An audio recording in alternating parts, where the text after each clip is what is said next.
Political leaders को 75 years की उम्र के बाद रिटायर्ड हो जाना चाहिए। आरएसएस के चीफ मोहन भागवत का बयान।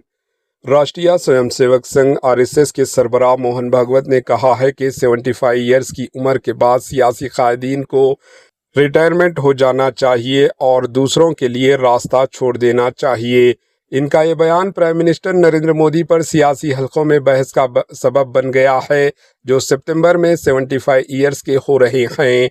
दिलचस्प बात यह है कि खुद मोहन भागवत भी नवंबर से 75 इयर्स के हो जाएंगे।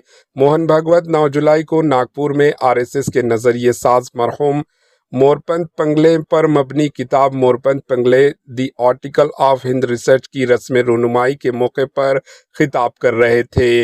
इस मौके पर इन्होंने कहा, जब आपको 75 इयर्स की उम्र में शाल पहनाई जाए तो इसका मतलब है कि अब आपको रुक जाना चाहिए, आप बूढ़े हो गए हैं, अब दूसरों को मौका देना चाहिए। मोहन भागवत ने मजीद कहा कि मोरपंत जो कौम की खिदमत के लिए हम वक्त तैयार रहते थे, इनका मानना था कि एक मरहले के बाद इज्जत से किनारा कश हो जाना ही बेहतर होता है।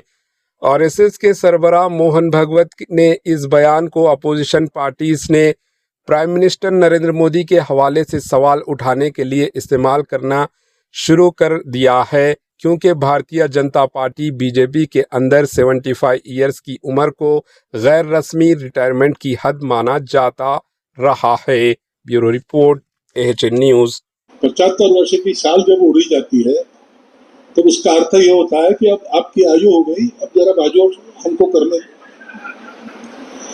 म्हणजे त्यांच्या गौरवाकरता गौरवाचा भाव मनात घेऊन सगळं होतं, त्याच्यात तो गौरव आपल्याला चिकटू नये ह्याची ते स्वतःच काळजी घ्यायची आणि असा विनोदाचा सुरा चालून तो चिकटणारा गौरव सगळा सोडून बाहेर टाकायचा।